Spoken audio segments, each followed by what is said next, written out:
Eto na ang pinakahihintay na trade ni Curry sa lahat. Diyos ko po talaga. Maraming nagsasabi na eto na nga daw malamang ang pinakadelikado rin na gagawing trade nila Curry sa liga ngayon. Panigurado nga daw na swak to sa kinakailangang manlalaro para sa Golden State. Tila todo boost na nga po kung magkaganon kapag napasa kamay nila ang batang to. Dahil kahit sino pa nga pong tanungin talagang walang masasabi kapag siya na nga po ang nakuha nila Curry. Kahit kaninong kupunan mapunta to, tiyak na napakalaki ng maiaambag niya. In fact, naging kampiyon lang naman ang team nila sa FIBA at halos umasa ang mga kampi niya sa kanya. Paano ba naman kasi mga kapatid, ibubuhos na nga po ang lahat ng Warriors this season para maiangat pa sa pwesto nilang patuloy na bumababa sa standing. Eto nga pong si Dennis Schroeder ang pinag-uusapan natin. Siya nga po ang manlalarong pinaka hindi pagsisisihan ng Warriors at siguradong wala silang problemahin pagdating sa chemistry. Kung matatandaan nga po natin, naging kampi na rin to nila LeBron sa LA at gustong gusto nga po sana ni LeBron si Schroeder, pero yun nga lang medyo nagpapresyo ang batang to kaya ang ending napunta siya sa ibang team dahil hindi rin kinaya ng LA ang hinihiling niyang sweldo. Mismong Brooklyn Nets na nga po ang nagsabi sa Dubs na hindi lang si Schroeder ang bibitawan nila, kasama pa si Cam Johnson, pero kailangan nilang makuha ang rising star ng Warriors na si Jonathan Kuminga. Maraming tutol sana pero mas maraming gusto sa trade na to mga kapatid dahil parehong scorer pa ang makukuha ng Warriors dito. Kahit maging si head coach Steve Kerr halos walang masabi at puro papuri na lang dahil alam nga po ng lahat kung gaano katinik si Schroeder, lalo na kung kinakailangang pumuntos. Maasahan talaga at meron na ding experience pagdating sa championship game. At ang malupit pa nga po dyan meron pa nga pong pasabit ang Brooklyn dahil kasama nga po si Cam Johnson. Patunay nga lamang po yan na talagang interesado sa trade na to ang Nets. Patuloy na namamayagpag pa rin si Schroeder. Kumakamada lang naman siya hanggang sa ngayon ng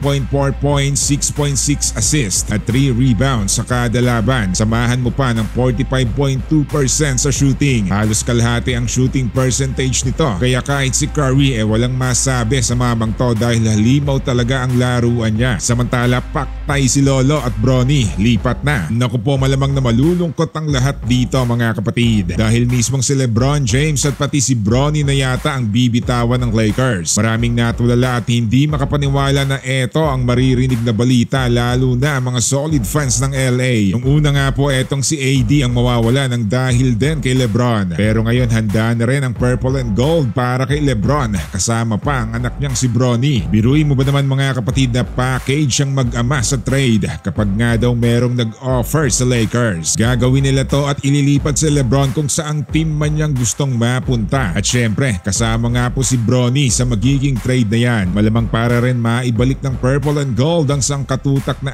asset na pinakawalan nila dati para lang nga makuha si The King. Mukhang mas malaki ang balik pa sa kanila pag nagkataon dahil kasama pa nga si Bronny. Tiyak na hindi mahihindian to ng kahit sino pa mang team sa liga dahil hindi rin magpapatrade si Lolo nang wala ang anak niya, di ba? Kahit pa nga po alanganin talaga ang laruan ni Bronny sa NBA. Pero kung may kasamang LeBron ba naman kahit sino kakagat din dito. Tumatanda na nga po si LeBron pero halos walang pagod at todo kayod pa rin ang laruan niya. Isa pa rin nga po siya sa dekalibreng manlalaro sa liga. Kaya ang hinihintay ng lahat na baka mapadpad siya sa Warriors bago magretiro hindi pa rin nga po nawawala. Yan nga po ang inabangan ng lahat na gusto nilang masilayan bago man lang magtapos sa mga karera nila. Parang panaginip na natupad yan pag nagkataon